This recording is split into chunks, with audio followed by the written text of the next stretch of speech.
जय हिंद all of you, welcome to Khan global studies. Last time हमने किया था पार्ट 1 साइंस एंड टेक का। Today will be doing part 2 of science and tech. ठीक है, आज हम साइंस एंड टेक पूरा कंप्लीट कर लेंगे। तो चलिए, अब यहाँ पे हमारा जो अगला न्यूज़ है, this news is Microsoft and government of India. ठीक है, तो हमारी जो गवर्नमेंट ऑफ इंडिया है उसने माइक्रोसॉफ्ट के साथ टाई अप किया हुआ है ना। तो यहाँ पे ये पूरी न्यूज़ उसी के रिगार्डिंग है। सेम थिंग गोज़, मैं अंडरलाइन कर दूंगी, वो आपको लिखना है, बाकी मैं एक्सप्लेन कर दूंगी हिंदी इंग्लिश दोनों में, है ना। तो माइक्रोसॉफ्ट के चेयरमैन और सीईओ जिनका नाम है सत्य नडेला, उन्होंने अनाउंस किया कि वो इंडियन गवर्नमेंट के साथ एक एग्रीमेंट करना चाहते हैं जो कि एआई ड्रिवन पार्टनरशिप के ऊपर बेस्ड होगा। अब ये एक चीज़ तो क्लैरिफाइड है पूरी टोटली कि भैया आर्टिफिशियल इंटेलिजेंस बहुत ज़्यादा इम्पॉर्टेंट है, उसके बिना अभी आप प्रोग्रेस नहीं कर सकते। बहुत सारे देश ऐसे हैं, फॉर एग्जांपल यूएसए और चाइना, उन्होंने आर्टिफिशियल इंटेलिजेंस पे कैपिटलाइज कर लिया है, लेकिन अभी भारत को आर्टिफिशियल इंटेलिजेंस को समझने में बहुत समय है ना, क्योंकि बहुत सारे इंटीग्रल ऐसे इश्यूज़ हैं इंडिया में जो आर्टिफिशियल इंटेलिजेंस को हम पूरी तरीके से एक्सप्लोर नहीं कर पा रहे। तो इसके लिए हम दूसरे सक्सेसफुल कंपनीज से पार्टनरशिप कर रहे हैं जिससे हमें एआई टेक्नोलॉजी के बारे में और ज़्यादा जानने को मिले, है ना बच्चों। तो देखो, माइक्रोसॉफ्ट के चेयरमैन और सीईओ सत्य नडेला, इनका नाम पता होना चाहिए। इन्होंने क्लाउड और एआई ड्रिवन स्ट्रैटेजिक पार्टनरशिप करी है इंडियन गवर्नमेंट के साथ। ठीक है, अब वो मिनिस्ट्री हम अगली स्लाइड पे देखेंगे।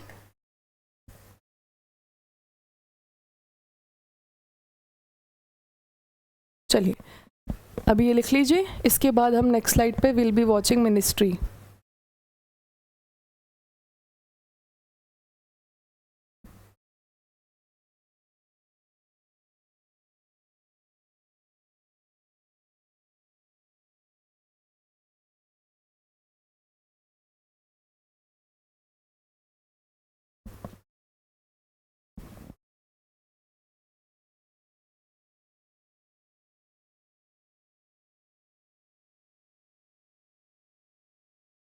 चलिए जल्दी से लिख लो बच्चों, सिर्फ अंडरलाइन पार्ट ही लिखना, जो अंडरलाइन नहीं है वो मत लिखना,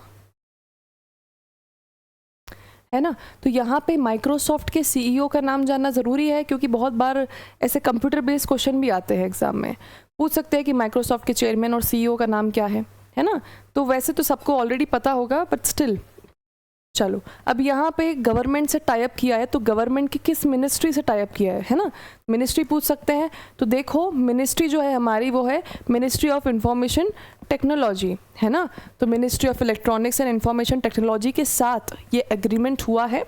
और ये जो पूरा एग्रीमेंट है बच्चों, ये एक मिशन है। मैंने कहा था ना कि भारत अभी आर्टिफिशियल इंटेलिजेंस में थोड़ा लैगिंग है, इंडिया को ज़रूरत है कि थोड़ा आर्टिफिशियल इंटेलिजेंस और टेक्नोलॉजी को एक्सप्लोर करे। तो ये जो पूरा आर्टिफिशियल इंटेलिजेंस को एक्सप्लोर करने का और इसमें आगे बढ़ने का ये जो पूरा एक इनिशिएटिव है, इसका नाम है एआई मिशन। ठीक है, तो AI mission, India AI mission के अंतर्गत भारत की ministry of electronic and information technology ने माइक्रोसॉफ्ट के साथ टाई अप किया है क्लाउड डेटा और इन सब चीज़ों के लिए, जो कि बेसिकली आर्टिफिशियल इंटेलिजेंस पे बेस्ड रहेगा, है ना।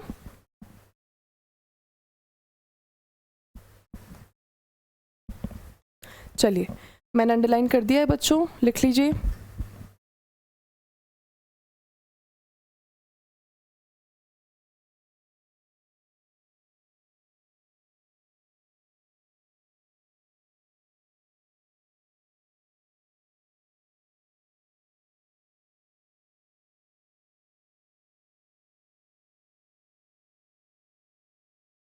लिख लेंगे तो मुझे बता दीजिएगा।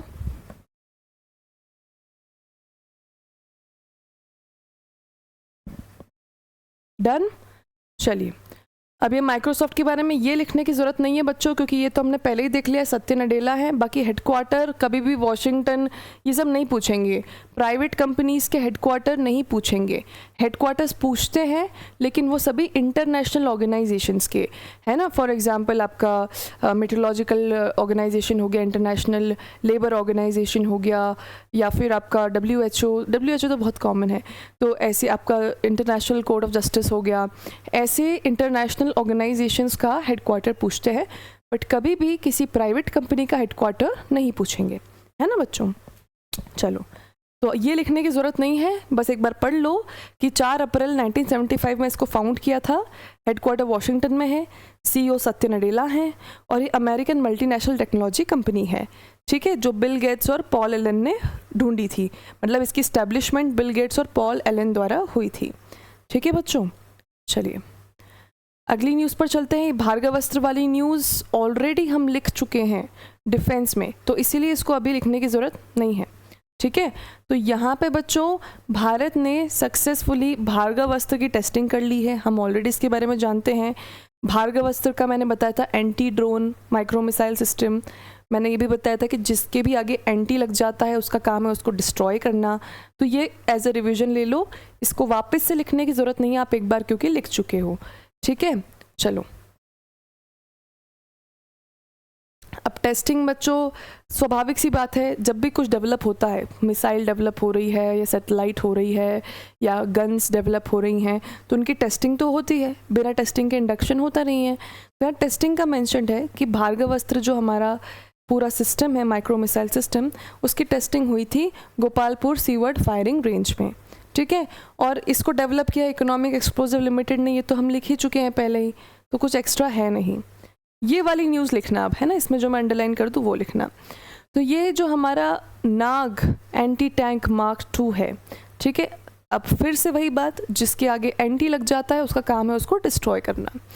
तो DRDO ने, है ना, DRDO का फुल फॉर्म क्या है, defence research and development organisation, तो DRDO ने क्या किया, नाग मार्क 2 मिसाइल डेवलप करी।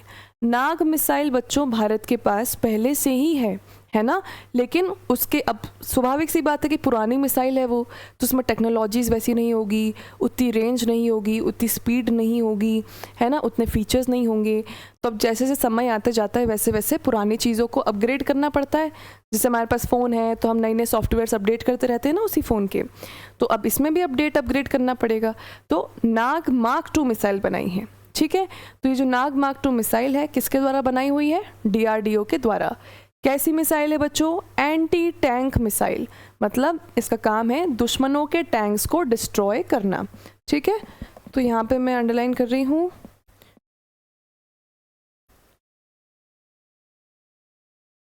अच्छा कौन सी जनरेशन है बच्चों, तो 3rd जनरेशन है, फायर एंड फॉरगेट है anti tank guided missile. Fire and forget मतलब क्या होता है, बहुत सारी मिसाइल्स में ये फैसिलिटी होती है कि वंस यू फायर इट उसके बाद भी आप उसको रोक सकते हो, लेकिन जो फायर एंड फॉरगेट मिसाइल होती है उनको आप बीच मिशन में रोक नहीं सकते। अगर आपने एक बार उसे फायर कर दिया है तो वो टारगेट पे हिट ही करेगी, it can not be stopped in between, ठीक है बच्चों। चलो तो यहाँ पे DRDO के द्वारा नाग मार्क 2 मिसाइल जो है ये हमारी क्या हुई है, बनाई गई है, टेस्ट की गई है।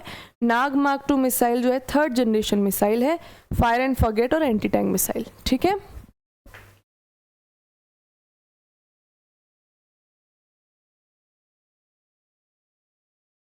चलिए जो भी एक्स्ट्रा क्वेश्चन है बच्चों वो सारे के सारे हम लेक्चर के एंड में एड्रेस करेंगे, अभी सिर्फ इस पर ध्यान दीजिए।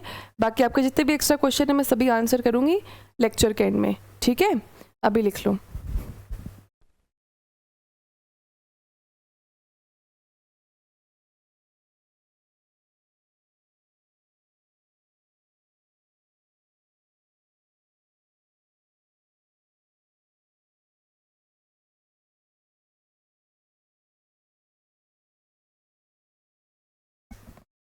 लिख लेंगे बच्चों तो मुझे बता देना।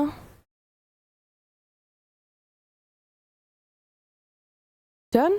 चलो अब यहाँ पे इस मिसाइल के फीचर्स मिसाइल्स में बहुत इंपॉर्टेंट होते हैं। फीचर्स में क्या होता है, स्पीड, रेंज, वज़न, ये 3 चीज़ें, लेंथ वगैरह भी कभी कभार, है ना। तो ये देख लो इसमें फीचर्स क्या क्या हैं। सबसे पहले तो इसके फीचर्स की बात करें तो इसकी जो स्पीड है वो है 230 मीटर पर सेकेंड, है ना। गति कितनी है, 230 मीटर प्रति सेकेंड। इसी के साथ रेंज, मैक्सिमम मिनिमम दोनों रेंज होती हैं। अब एंटी टैंक मिसाइल है तो स्वाभाविक सी बात है कि ये इतनी ज़्यादा रेंज पे काम नहीं करेगी जितनी हमारी दूसरी मिसाइल्स काम करती है। अग्नि मिसाइल आप देखो 4000 किलोमीटर, अपग्रेडेड वर्जन 7000 तक बनने जा रहा है।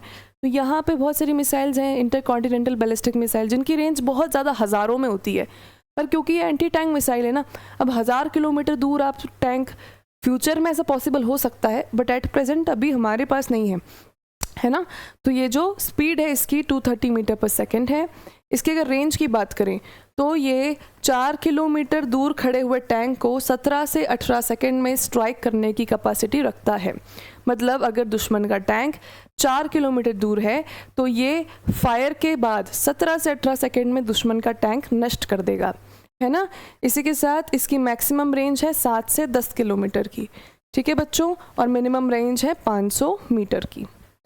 और अब बात करेंगे इसके स्पेसिफिकेशन, जैसे इसकी लेंथ, तो इसकी लेंथ है बच्चों, कहाँ गया, 6 फीट 1 इंच, और इसका वज़न है 45 किलोग्राम, है ना, 45 kg इसका वेट है। ओके, मैं हिंदी में अंडरलाइन कर देती हूँ, 2 मिनट।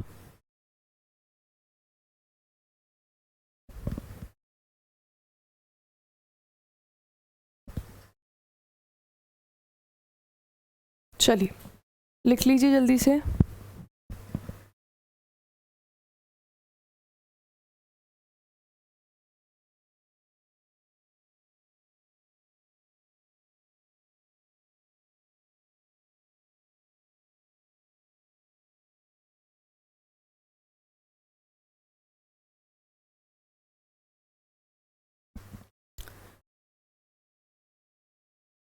लिख लिया बच्चों। जनरेशन का मतलब होता है कितना एडवांस्ड है ना। जैसे फर्स्ट जनरेशन है तो थोड़े फीचर्स कम होंगे, बहुत ही बेसिक फीचर्स होंगे। सेकंड जनरेशन है थोड़े से ज़्यादा कुछ एडेड फीचर्स। थर्ड जनरेशन है मतलब एडवांस्ड है बट इतना नहीं। फोर्थ जनरेशन है मतलब एट प्रेजेंट के हिसाब से सही है। फिफ्थ जनरेशन मतलब अभी तो बात की जा रही फिफ्थ जनरेशन पे काम चल रहा है, एयरक्राफ्ट्स बन रहे हैं फिफ्थ जनरेशन के। फीचर्स की बात होती है, जैसे बेसिक फ़ोन हम खरीदने जाते हैं, है ना, फ़ोन के थ्रू ही एक्सप्लेन करूँगी। तो जो बेसिक फ़ोन्स होते थे नोकिया टाइप्स, कीपैड, ठीक है, बस वो प्रेस कर दो बटन और काम हो गया। सांप वाला गेम खेल सकते हैं उसमें बस। फिर थोड़ा सा फ़ोन फ्लिप वाले आए कि फ्लिप करो कॉल लग जाएगा, थोड़ा बहुत टच स्क्रीन आया। फिर पूरा का पूरा टच स्क्रीन आया, उसके साथ पेंसिल आई। फिर उसके बाद और अच्छे खासे आ गए जिसमें कैमरा क्वालिटी भी मस्त, रैम रोम सब बहुत बढ़िया, स्टोरेज भी अच्छी। तो ये उसकी जनरेशन है ना, समझ रहे हैं, फीचर्स बढ़ती जाती है विद जनरेशन्स, ठीक है। चलो आगे चलते हैं अगली न्यूज़ पे। This is regarding NATO. अब कोई इसे नाटो भी कहता है, आपकी मर्जी है, आपको नेटो बोलना है नाटो बोलना है, समझ में आना चाहिए, ठीक है। तो नेटो ये आपको युद्ध से याद होगा, जो अभी रशिया यूक्रेन का पूरा युद्ध चल रहा है उसमें नेटो ही मेन कैरेक्टर था, है ना। यूक्रेन को नेटो ज्वाइन करना था, रशिया नहीं चाहता था वो ज्वाइन करे, तो उसने उसको इन्वेड कर दिया एंड ऑल ऑफ दैट, ठीक है। तो अब यहाँ पे नेटो के बारे में पहले समझते हैं, फिर न्यूज़ पढ़ जाएंगे। तो North Atlantic Treaty Organisation is the full form of NATO. NATO बनाया क्यों था और कब बनाया था? तो 4 अप्रैल 1949 को नेटो बनाया गया था। कब? 1949, ठीक है। अब 49 में बनाया गया था, मतलब उस टाइम किसने बनाया था ये तो पता है सबको, यूएसए ने बनाया था। अब 49 में बनाया था तो क्यों बनाया होगा? क्योंकि ये है तो मिलिट्री अलायंस। अब मिलिट्री अलायंस क्या होता है पहले ये समझते हैं, ठीक है। तो मिलिट्री अलायंस कुछ नहीं है, मतलब बहुत सारी कंट्रीज़ का ऑर्गेनाइजेशन रहता है। उस समूह में से अगर किसी भी एक देश, 2 देश, 3 देश पे कोई हमला कर दे रहा है तो बचे हुए उस ग्रुप के सभी मेंबर उस देश पर जिस पर हमला हो रहा है उसकी सहायता करेंगे, उसको वेपन्स देंगे, उसको अपनी आर्मी एक्सटेंड करेंगे, सभी चीज़ें, है ना। तो ये जैसे हमारा बेसिक हमारे ग्रुप्स होते हैं स्कूल में, है ना, लड़कों के तो ज़्यादा ही होते हैं, लड़कियों के ऐसे कम होते हैं, पर लड़के ज़्यादा ऐसे ग्रुप्स बनाते हैं मारपीट वाले, ठीक है। तो आपके 5-6 लोगों का फॉर एग्जांपल ग्रुप है, उसमें से एक किसी आपके दोस्त को किसी ने मार दिया, ठीक है, वो लड़ाई करके वापस आया, उसने आप लोगों को बताया कि मेरे साथ ऐसा ऐसा हुआ है, तो बचे हुए 4-5 लड़के भी एकदम जाएंगे और वहाँ पे जाके लड़ेंगे एकदम मैडी, है ना। तो ये मिलिट्री अलायंस ही है, ये मिलिट्री अलायंस है इंटरनेशनल लेवल पर। ये जो आप इंडिविजुअल लेवल पर करते हो स्कूल कॉलेज में, इसको अगर आप इंटरनेशनल लेवल पर ले जाओ तो ये है मिलिट्री अलायंस नाटो या NATO, whatever you want to say, ठीक है। तो नेटो स्टैब्लिश हुआ था 4 अप्रैल 1949 में। It is a military alliance और इस्टेब्लिश हुआ था यूएसए के द्वारा। अब जो मैं सवाल पूछ रही थी कि 1949 में स्टैब्लिश हुआ था तो यूएसए को किससे डर था उस टाइम पे, कोई गैस कर सकता है? 49 में यूएसए को इतना डर किससे लगा हुआ था कि उसने मिलिट्री अलायंस स्टैब्लिश कर लिया?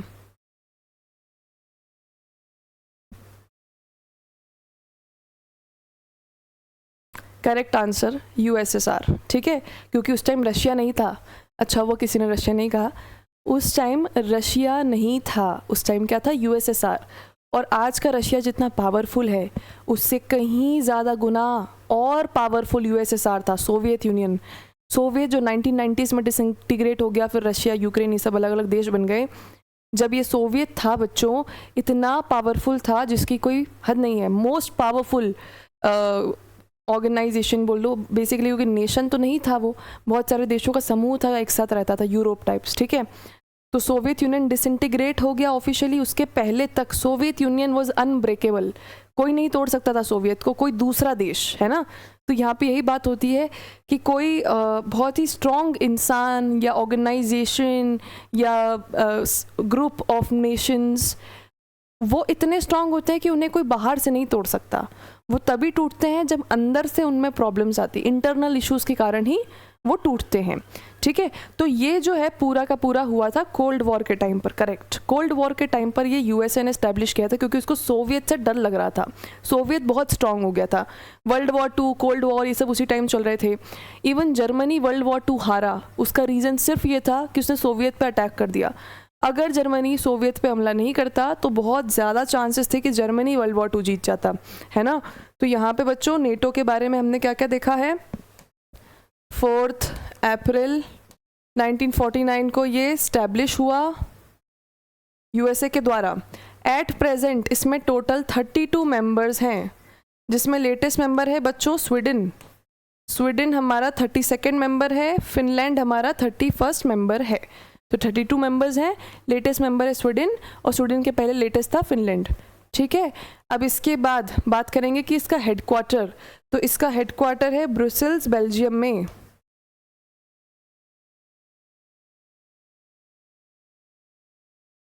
इसका हेडक्वार्टर कहाँ है, ब्रुसेल्स, बेल्जियम, है ना। ये 3 चीज़ें। इसी के साथ इसके हेड कौन है, नेटो के हेड कौन है, तो हेड है मार्क रूट, ठीक है। आप उनको चेयर बोल सकते हैं, आप कुछ भी बोल सकते हैं। तो नेटो को अभी लीड कर रहे हैं मार्क रूट, ठीक है। तो ये मैंने सारे पॉइंट्स लिख दिए जो आप लिख लीजिएगा इसके बारे में, है ना। चलिए अब ये जो नेटो है, इन्होंने क्या किया, अब नेटो के जितने भी देश हैं ना, उसमें से ज़्यादातर देश बच्चों ऐसे हैं जो बाल्टिक सी के पास में है ना।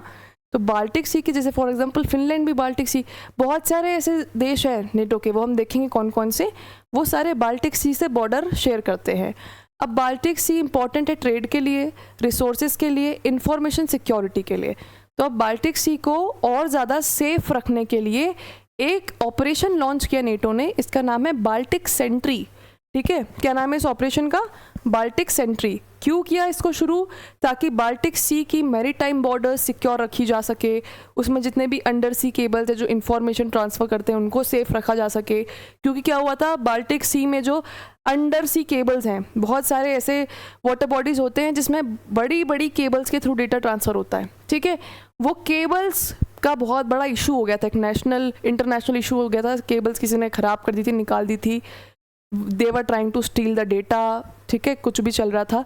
तो वहाँ पे उसको सेफगार्ड करने के लिए फिर ये ऑपरेशन बाल्टिक सेंट्री शुरू किया गया, है ना। तो ये ध्यान रखिएगा।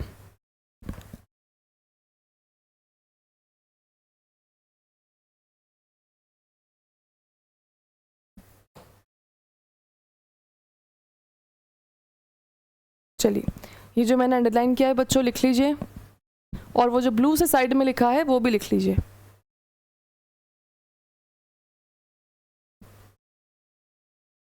एट प्रेजेंट जो वॉर हो रही है बेटा वो ट्रेड वॉर है। The present war is trade war, tariffs को लेके जो युद्ध हो रहा है।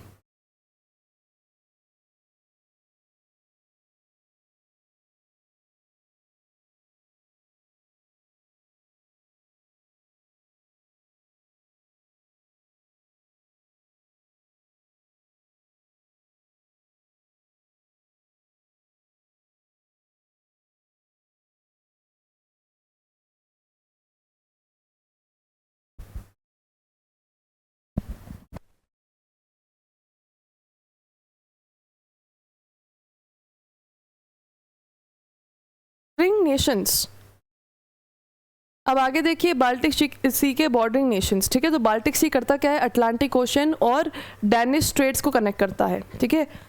स्ट्रेट को हिंदी में कहते हैं जल डमरू, है ना। तो डैनिश स्ट्रेट्स और अटलांटिक ओशन को कनेक्ट करता है बाल्टिक सी। अब हम देखते हैं बाल्टिक सी के नेशंस। बहुत बार एग्जाम में ऐसा होता है, वो आपको 4 नेशंस दे देंगे और बोलेंगे इनमें से कौन सा ऐसा है जो बाल्टिक सी से बॉर्डर शेयर नहीं करता। तो उसके लिए ये जानना ज़रूरी है कि कौन कौन करते हैं, है ना। तो यहाँ पे सराउंडिंग कंट्रीज जो बाल्टिक सी को सराउंड करी हुई हैं वो है Denmark, Germany, Poland, Lithuania, Latvia, Estonia, Russia, Finland और लास्ट वाला स्वीडन, ठीक है।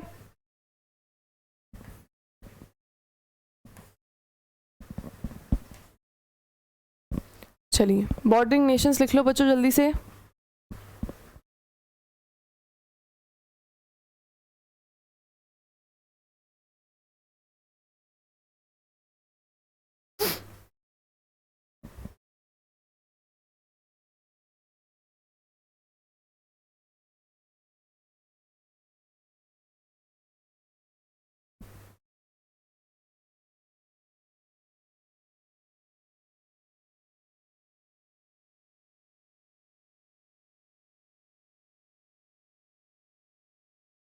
बाल्टिक सी का मैप अभी तो मैं नहीं लाई हूँ, बट मैं ले आऊँगी जिसमें आपको अच्छे से जूम करके मैं दिखा दूँगी कि बाल्टिक सी जो है उसके आसपास के नेशंस कैसे हैं, क्या है, एवरीथिंग, ठीक है।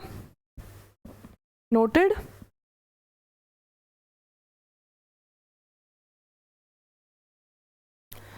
चलिए अब ये तो आपने ऑलरेडी लिख लिया है कि 4 अप्रैल 1949 ब्रसल्स बेल्जियम। और अब ये कि मिलिट्री कमेटी के हेड, ये कभी नहीं पूछेंगे कि मिलिट्री कमेटी के हेड कौन है ना। फिर भी if you want to write लिख लो, चांस क्यों लेना। लिखना चाहते हैं तो लिख लीजिए कि chair of NATO military committee.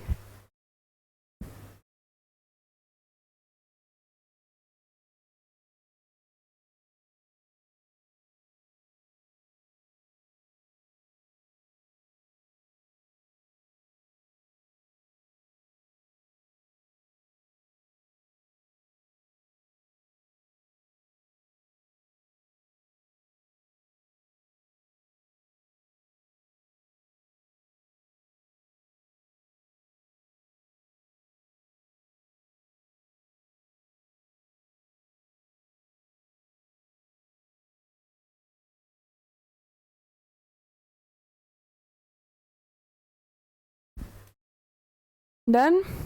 चलिए आगे चलते हैं नेक्स्ट न्यूज़ पर। अब बच्चों ये जो अगली न्यूज़ है, दिस इज़ रिगार्डिंग भारत का पहला एस्ट्रोनॉमिकल ऑब्जर्वेटरी, ठीक है। हमारे भारत का मतलब ईस्टर्न भारत का, बेसिकली ईस्टर्न इंडिया का पहला एस्ट्रोनॉमिकल ऑब्जर्वेटरी के बारे में है। इसमें से सिंपल क्वेश्चन आएगा कि ईस्टर्न इंडिया का फर्स्ट एस्ट्रोनॉमिकल ऑब्जर्वेटरी कहाँ खुला हुआ है, ठीक है। तो ये खुला है बच्चों वेस्ट बंगाल के पुरुलिया डिस्ट्रिक्ट में, ठीक है। और कौन से सेंटर के अंतर्गत ही खुला हुआ है, तो Satyendra Nath National Centre for Basic Sciences, है ना। तो हमारे ईस्टर्न इंडिया का पहला एस्ट्रोनॉमिकल ऑब्जर्वेटरी कहाँ खुला है, वेस्ट बंगाल में, है ना।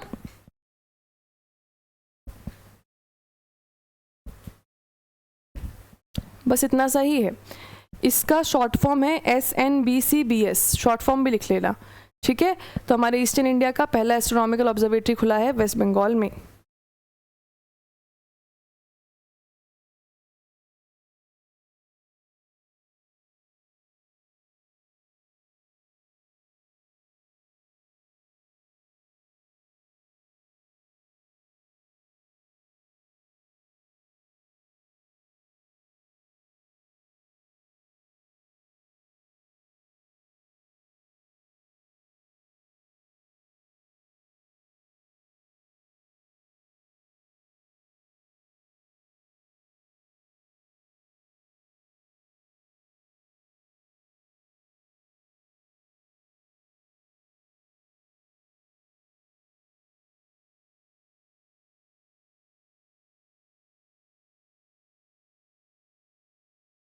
लिख लिया बच्चों। चलिए आगे चलते हैं। नाउ हियर ये उसी का है एक्सप्लेनेशन, बार बार सेम चीज़ रिपीट की हुई है, लिखने की ज़रूरत नहीं है बार बार, एक बार हमने लिख लिया काफ़ी है। Same thing is written here. देखो कि पहली है ईस्टर्न इंडिया की, बस इसमें से ये लिख लो कि हमारे देश की छठी है ना। इसमें से बस एक पॉइंट इंपॉर्टेंट है कि देश की छठी एस्ट्रोनॉमिकल ऑब्जर्वेटरी है ना। और ये तो पता ही है कि department of science and technology के अंडर आता है ये। अब बची हुई हमारी ऑब्जर्वेटरीज हैं भारत में, वो कौन कौन सी हैं? लद्दाख, नैनीताल, माउंट आबू, पुणे और उसके बाद तमिलनाडु। ठीक है, तो यहाँ पे ये छठी है। इसके पहले की 5 कौन कौन सी है? लद्दाख, उत्तराखंड, राजस्थान, महाराष्ट्र और तमिलनाडु। ठीक है, तो ये और ये बस इतना सा लिखना है।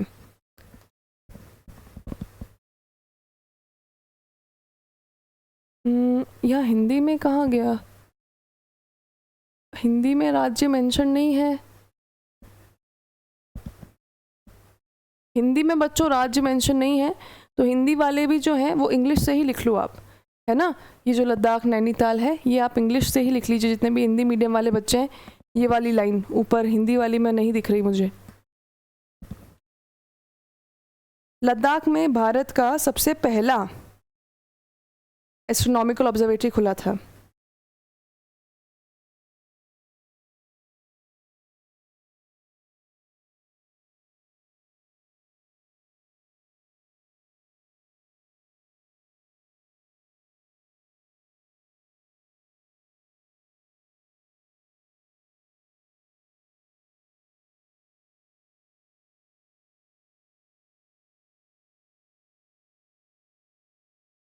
लिख लिया बच्चों?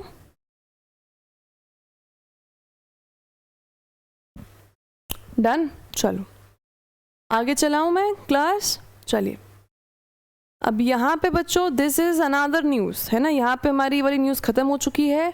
भारत का पहला एस्ट्रोनॉमिकल ऑब्जर्वेटरी लद्दाख में था, भारत का छठा और ईस्टर्न इंडिया का पहला वेस्ट बंगाल में है। बाकी बीच के जितने भी हैं वो यहाँ लिखे हुए हैं। ठीक है, चलिए अब अगली न्यूज़ पर चलते हैं, पिनाका के बारे में। ठीक है, तो हमारी इंडियन आर्मी जो है वो पिनाका के ऊपर बहुत ही ज़्यादा फोकस्ड है। अब पिनाका क्या है? आपने सुना होगा MBRL, है ना, multi barrel rocket launch system. ये है पिनाका, भारत का खुद का बनाया हुआ इंडिजीनियस है ना, रॉकेट लॉन्च सिस्टम है, डिफेंस में बहुत इंपॉर्टेंट है।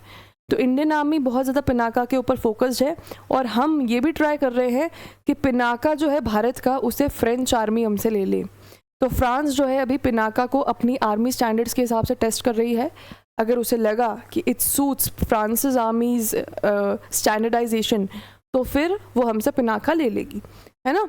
तो हम फिर फ्रांस को भी पिनाका एक्सपोर्ट करेंगे। तो यहाँ पे हमारा जो इंडिजीनियस मतलब भारत में बना हुआ पिनाका है, ये multi barrel rocket launch system है।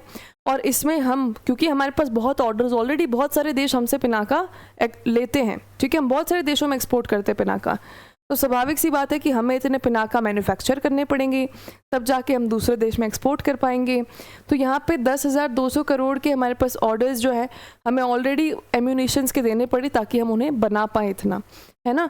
तो यहाँ पे आपको एम्यूनिशन के ऑर्डर्स का नंबर नहीं लिखना है ना। यहाँ पे आपको जो लिखना है मैं बता देती हूँ।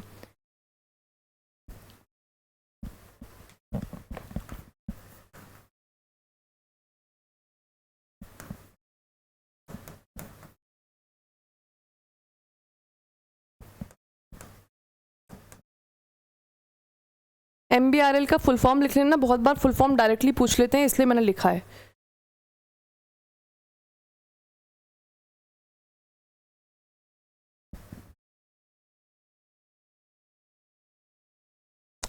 ठीक है,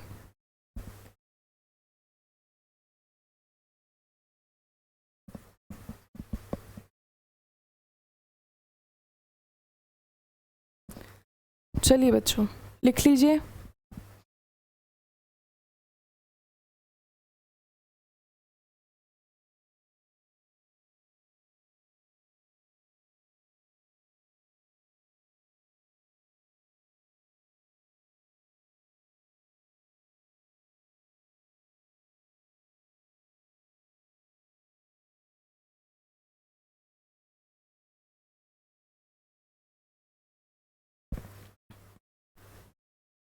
लिख लिया बच्चों सभी ने? डन। हाँ हाँ वही पिनाका, फोटोज़ आपने बहुत देखे होंगे इसके, रॉकेट लॉन्चर लगा हुआ होता है, ये अलग अलग लॉन्चिंग करता है मिसाइल्स वगैरह की, है ना, बिल्कुल देखा होगा आपने। चलिए अब यहाँ से बच्चों आगे बढ़ते हैं। पिनाका के 2 बड़े बड़े कॉन्ट्रैक्ट्स आ गए हैं, ठीक है। 5,700 करोड़ के हाई एक्सप्लोजिव एम्यूनिशंस लिए हमने पिनाका के लिए। ये लिखने की ज़रूरत नहीं है क्योंकि कॉन्ट्रैक्ट जब फाइनलाइज होंगे तब हम लिखेंगे। अभी देशों के नाम मेंशन नहीं है, रिलीज़ नहीं हुए, तो जिन देशों के साथ कॉन्ट्रैक्ट हो रहे हैं वो नाम फाइनलाइज होकर रिलीज़ होंगे, एग्जैक्ट कॉन्ट्रैक्ट का अमाउंट रिलीज़ होगा तब हम लिखेंगे, ठीक है। चलिए अब यहाँ पे बच्चों म्यूनिशंस के पैसे लिखे हुए हैं, ये भी लिखने की ज़रूरत नहीं है कि 5,700 इसमें लग रहे हैं, 10,800 उसमें लग रहे हैं, ये सब लिखने की ज़रूरत नहीं है क्योंकि फ़ंड का ब्रेकडाउन कभी आपसे नहीं पूछेंगे, ये बस एक्स्ट्रा डिटेल के लिए यहाँ मैंशनड है ना। तो दूसरे जो डिनाइल म्यूनिशंस हैं उनके लिए 4,500 करोड़ रुपए लग रहे हैं, और ये ऑर्डर्स जो हैं 10 पिनाका रेजिमेंट्स को सपोर्ट करेंगे जो इंडियन आर्मी के भी काम आएगा और हम उसको एक्सपोर्ट भी करेंगे, तो ये भी लिखने की ज़रूरत नहीं है आप लोगों को, ठीक है। चलिए DRDO के बारे में, DRDO का हेडक्वार्टर है न्यू दिल्ली में, ये फॉर्म हुआ था 1958 में, इसका मोटो है strengths origin is in science, और चेयरमैन है डॉक्टर समीर वी कामत। तो ये लिख लो, ये बड़ा इंपॉर्टेंट है ना। तो these lines you write it down as it is, this is important.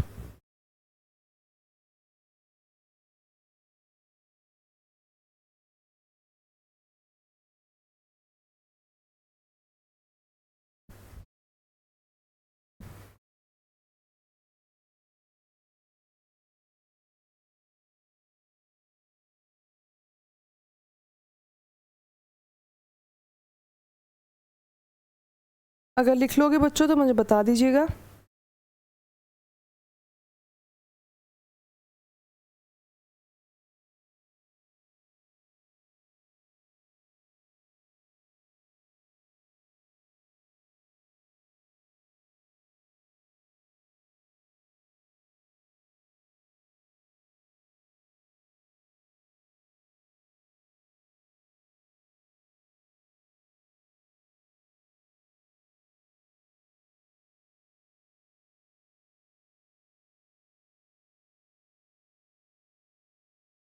चलिए लिख लिया सभी ने, आगे चलते हैं अब अगली न्यूज़ पर। नेक्स्ट न्यूज़ है बच्चों प्रलय के बारे में। ये जो प्रलय है ये भारत का पहला क्वासी बैलिस्टिक मिसाइल है और इसका डेब्यू हुआ था अभी रिपब्लिक डे परेड पे 2025, ठीक है। डेब्यू मतलब पहली बार दिखाया गया। तो भारत का पहला टैक्टिकल क्वासी बैलिस्टिक मिसाइल है। अभी बैलिस्टिक मिसाइल और क्रूज मिसाइल के बीच में डिफरेंस मैं समझाती हूँ, ठीक है। पहले इसे लिख लो, फिर उसके बाद मैं आपको दोनों के बीच का अंतर समझाती हूँ। चलिए ये अंडरलाइन पार्ट लिख लो जल्दी से, फिर then I will explain you the difference between.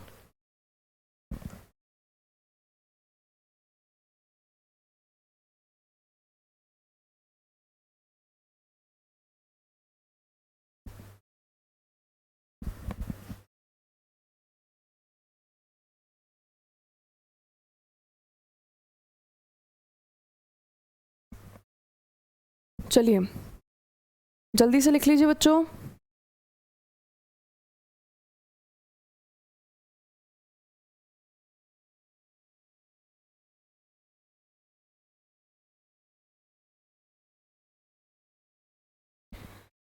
देखो यहाँ जो क्वासी शब्द लिखा है ना, क्वासी का अगर हम इंग्लिश मीनिंग देखने जाएंगे, एक्चुअल मीनिंग, तो क्वासी का मतलब होता है कि जो दिखता है वैसा पर एक्चुअल में होता नहीं है ना, थोड़ा बहुत रिजेंबल रखने वाला, ठीक है, but it is not really that. तो यहाँ पे बैलिस्टिक मिसाइल के बारे में जब मैं आपको बताऊंगी तो आपको समझ में आएगा कि यहाँ क्वासी शब्द क्यों लिखा हुआ है, ठीक है। प्रलय मिसाइल बच्चों दिखता और इनिशियल बेसिक फीचर्स इसके बैलिस्टिक मिसाइल जैसे हैं, लेकिन कुछ कुछ इसमें फीचर्स क्रूज मिसाइल के भी हैं, ठीक है। जो कुछ कुछ फीचर्स में क्रूज मिसाइल के हैं उसके कारण ये क्वासी बैलिस्टिक मिसाइल कहलाती है ना, क्योंकि इसके बेसिक फीचर्स कैसे हैं बैलिस्टिक मिसाइल जैसे, लेकिन कुछ कुछ जैसे फॉर एग्जांपल यहाँ पे harder to track and intercept, this feature is majorly of cruise missile, लेकिन वो इसमें आपको मिल जाएगा। तो that is why quasi word is there because both the features are there, है ना। चलो अब यहाँ पे हम बैलिस्टिक और क्रूज मिसाइल के डिफरेंस की बात करते हैं। बहुत सारे बच्चों को पता होगा, जिनको नहीं पता है I am explaining for them, है ना। 2 टाइप की मिसाइल आपने देखी होंगी। एक तो बहुत ट्रेडिशनल मिसाइल कि यहाँ से फायर करी, ये टारगेट है, ये फायर हुई, सीधे वहाँ लग गई, ठीक है। टारगेट आगे बढ़ गया तो भी वहीं लगेगी जहाँ टारगेट पहले था, है ना। मूविंग टारगेट पे इसलिए कभी भी बैलिस्टिक मिसाइल फायर नहीं करते हैं, क्योंकि मूविंग टारगेट पे बैलिस्टिक मिसाइल फायर करने का कोई सेंस नहीं है। टारगेट आगे बढ़ जाएगा तब भी मिसाइल वहीं हिट करेगी जहाँ वो प्रोजेक्टेड थी, ठीक है। तो स्टेशनरी ऑब्जेक्ट्स पर या स्टेशनरी टारगेट्स पर ही बैलिस्टिक मिसाइल काम करती है, ठीक है, पहला। दूसरा, हम क्रूज मिसाइल की बात करते हैं। आपने मूवीज़ में देखा होगा कि यार ऐसे कैसे हो रहा है, टारगेट मूव कर रहा है तो मिसाइल भी ट्रेजेक्ट्री चेंज कर रही, ये कैसे हो सकता है ना। तो ये हो सकता है और एक क्रूज मिसाइल के साथ होता है। क्रूज मिसाइल अपना टारगेट लॉक कर लेती है, और टारगेट अगर अपनी ट्रेजेक्ट्री या रास्ता बदलता है तो मिसाइल भी उसे फॉलो करके अपना रास्ता बदलती है till the time it hits the target, ठीक है। तो क्रूज मिसाइल का और बैलिस्टिक मिसाइल का पहला डिफरेंस ये है कि क्रूज का टारगेट स्टेशनरी ना भी हो तो भी चलेगा, लेकिन बैलिस्टिक का टारगेट स्टेशनरी होना ज़रूरी है। स्टेशनरी मतलब रुका हुआ, ठीक है। चलो, अब दूसरा पॉइंट, बैलिस्टिक मिसाइल का एक फ़ायदा है कि बहुत हाई अल्टीट्यूड पर जा सकती है और बहुत ज़्यादा रेंज पर भी जा सकती है। मतलब इसका वर्टिकल और हॉरिजॉन्टल दोनों अच्छा खासा लंबा हो सकता है, ठीक है। लेकिन क्रूज मिसाइल सरफेस के नज़दीक ही उड़ती है, ज़्यादा अल्टीट्यूड पर नहीं जाती क्रूज मिसाइल, और रेंज भी इसकी बैलिस्टिक मिसाइल से कंपेरेटिवली कम होती है ना।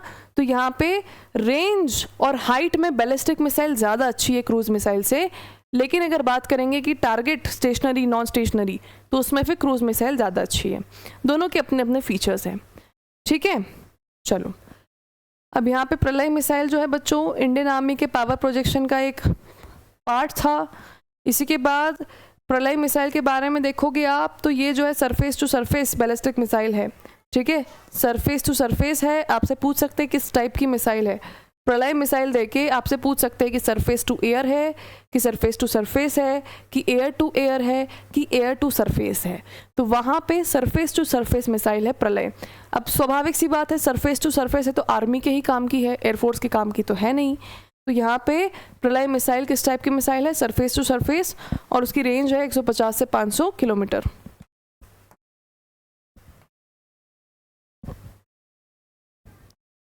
चलिए बच्चों,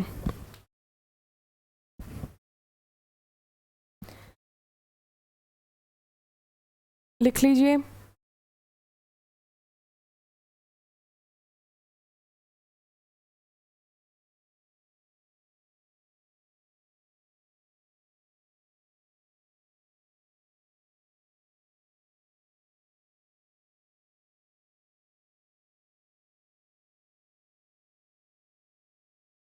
डन। चलिए, अब यहाँ पे वही न्यूज़ है बच्चों भार्गव अस्त्र की, हमने इतनी बार देख ली है, वो 2-3 बार लिखा गया है ना। तो यहाँ भी भार्गव अस्त्र के बारे में है। अब ये है अगली न्यूज़ स्काई रूट के बारे में। भारत की जो स्काई रूट एरोस्पेस है, इसने एक MOU साइन किया है, एग्रीमेंट साइन किया है तेलंगाना गवर्नमेंट के साथ, है ना। तेलंगाना सरकार के साथ मिलकर स्काई रूट एरोस्पेस एक प्राइवेट रॉकेट मैन्युफैक्चरिंग और टेस्टिंग फैसिलिटी स्टैब्लिश करना चाहता है तेलंगाना में, ठीक है।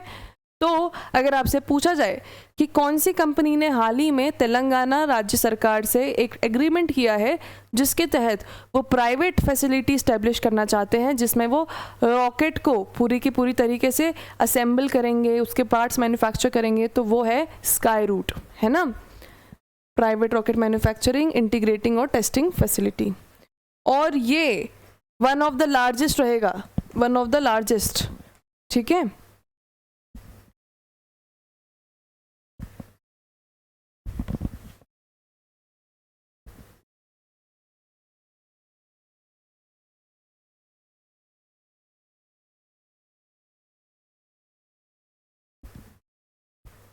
चलिए, लिख लीजिए बच्चों इसे भी।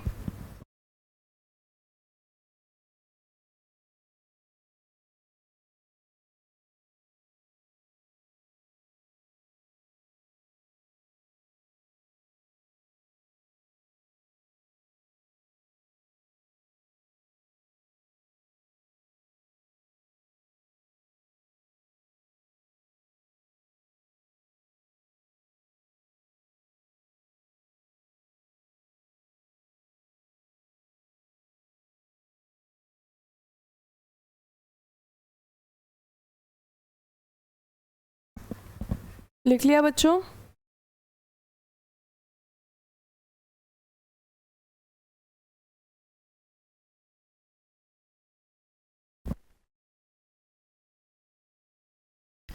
चलिए अब आगे चलते हैं।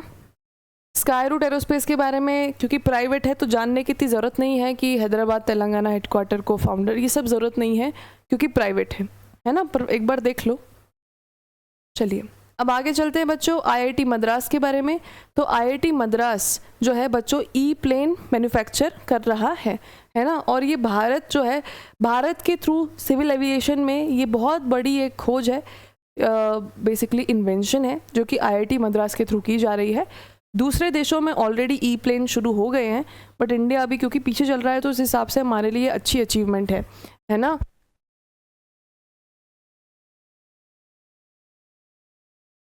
ठीक है, तो ये जो है बच्चों IIT Madras e plane becomes first firm to receive type certification application acceptance from DGCA. तो आईआईटी मद्रास का जो ई प्लेन है ये पहला फर्म है जिसे डीजीसीए ने अप्रूव कर दिया। डीजीसीए ये वो सर्विस है गवर्नमेंट की जो कि एविएशन को मंजूरी देती है कि हाँ भैया आप उड़ सकते हो कि नहीं उड़ सकते। पायलट्स के लाइसेंस को भी क्रॉस चेक यही करती है, एविएशन को पूरा मैनेज यही डीजीसीए करती है, ठीक है, इन इंडिया।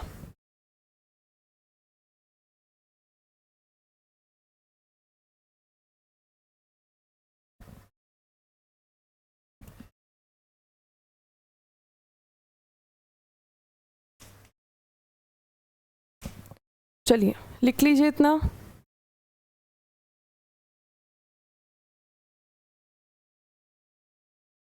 इसी के साथ ये एयरक्राफ्ट जो है बच्चों ई प्लेन मतलब इलेक्ट्रिक होगा, स्वाभाविक सी बात है, ई शब्द लग जाता है मतलब इलेक्ट्रिक है, तो ये इलेक्ट्रिक एयरक्राफ्ट है, इसका नाम है E200X, ठीक है। तो यहाँ पे देखो electric vertical take off and landing aircraft जिसका नाम है E200X।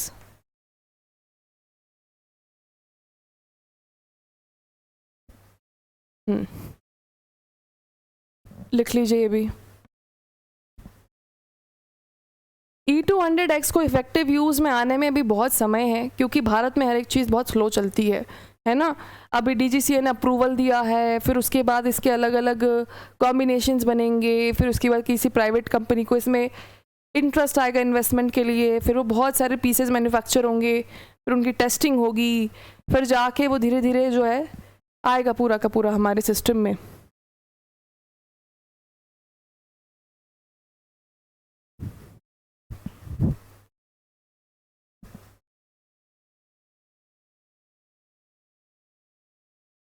चलिए बच्चों जल्दी से लिखिए।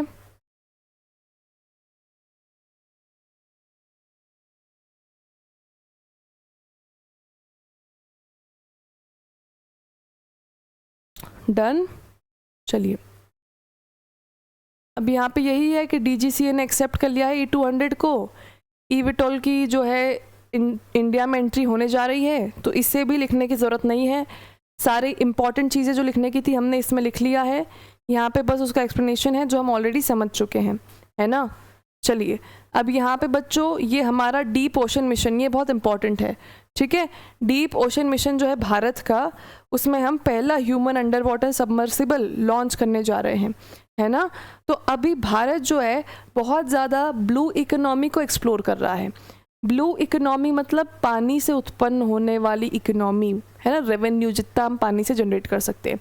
इसमें वाटर टूरिज्म भी बहुत इम्पॉर्टेंट जो है अपना की रोल प्ले करता है। अब यहाँ पे इंडिया जो है अपना पहला human under water submersible launch करने जा रहा है डीप ओशन मिशन के अंतर्गत, ठीक है। ये तो लिख लिया है, डीप सी मैन्ड व्हीकल कुछ इस प्रकार का दिखता है बच्चों, ये है ना, लुक समथिंग लाइक दिस। इसी के साथ गुजरात की सरकार भी पहली राज्य सरकार बनती है जो सबमरीन टूरिज्म शुरू कर दिया है ना। तो गुजरात में आपको सबमरीन टूरिज्म मिलेगा, द्वारका के उधर, वहाँ पे पूरी प्लानिंग शुरू कर दी है सबमरीन टूरिज्म की, और भारत का पहला सबमरीन टूरिज्म रहेगा। 2026 तक टारगेट है 6000 मीटर पहुँचना।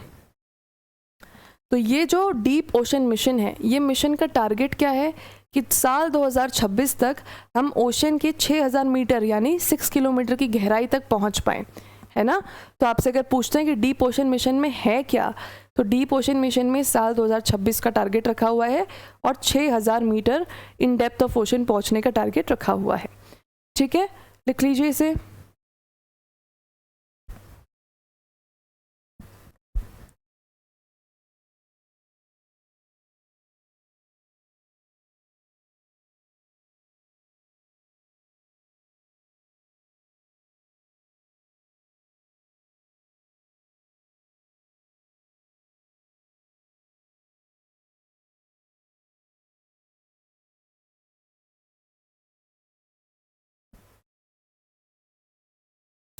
डन। चलिए, अब यहाँ पे बस वही है, एक्सप्लेनेशन है कि ग्राउंड ब्रेकिंग इनिशिएटिव है और इसमें जितेंद्र सिंह जो यूनियन मिनिस्टर है minister of science and technology, वो लगे हुए हैं। ठीक है, तो ये भी लिखने की ज़रूरत नहीं है, ये बस एक्सप्लेनेटरी है बच्चों। इसे ministry of science and technology के बारे में बताया, अगेन नॉट रिक्वायर्ड। ठीक है, चलिए ये आखिरी न्यूज़ है हमारी। ये न्यूज़ है हमारी इसरो की तरफ से, जो कि इंडियन नेविगेशन सिस्टम INS, आपने GPS सुना है ना।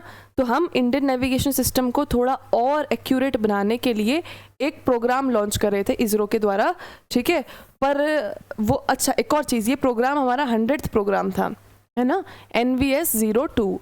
तो NVS 02 हमारा 100th प्रोग्राम होने वाला था और इसरो ने इस पे काम किया था। ये नेविगेशन सुधारता भारत का, हम कुछ ऐसा बनाने जा रहे हैं जिससे हम खुद ही एक ऐप ऐसा लॉन्च करें जिससे भारतीय सैटेलाइट के द्वारा ही भारत के सारे रास्ते नेविगेट कर लिए जा सके, बाहर US चाइना वगैरह की हमें ज़रूरत ना लगे इस चीज़ में। तो सैटेलाइट बहुत ज़रूरी है। तो NVS 02 हमारा जो 100th लॉन्च था इसरो के द्वारा, वो नेविगेशन सुधारने के लिए ही था, बट अनफॉर्चुनेटली ये सक्सेस नहीं हो पाया। NVS 01 सक्सेसफुल था, 02 सक्सेसफुल नहीं हो पाया। ठीक है, तो इसरो का हमारा ये 100th लॉन्च था, है ना। इसमें इंडिजीनियस एटॉमिक क्लॉक्स लगी हुई थी जिससे इंडियन नेविगेशन सिस्टम और बेहतर होता। 100th लॉन्च अंडरलाइन कर दिया है ना, ठीक है। इसका नाम था बच्चों NVS 02 और ये किया गया था GSLV F-15 से लॉन्च, है ना। तो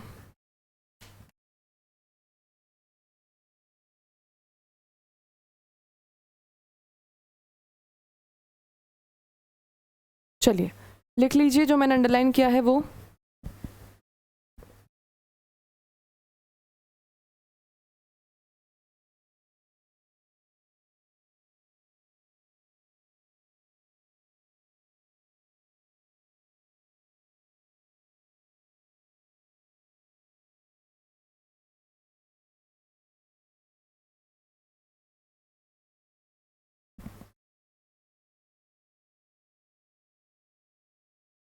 लिख लिया बच्चों,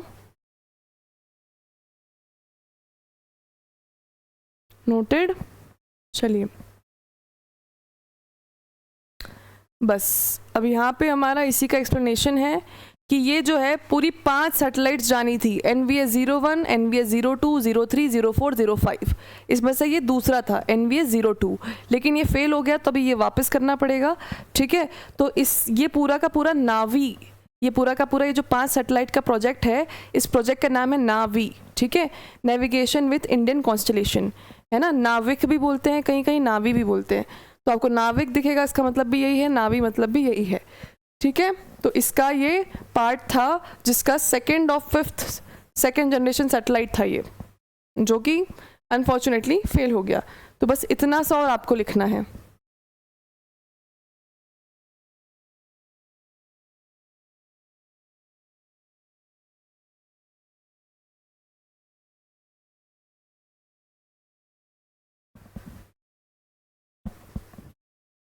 चलिए लिख लीजिए।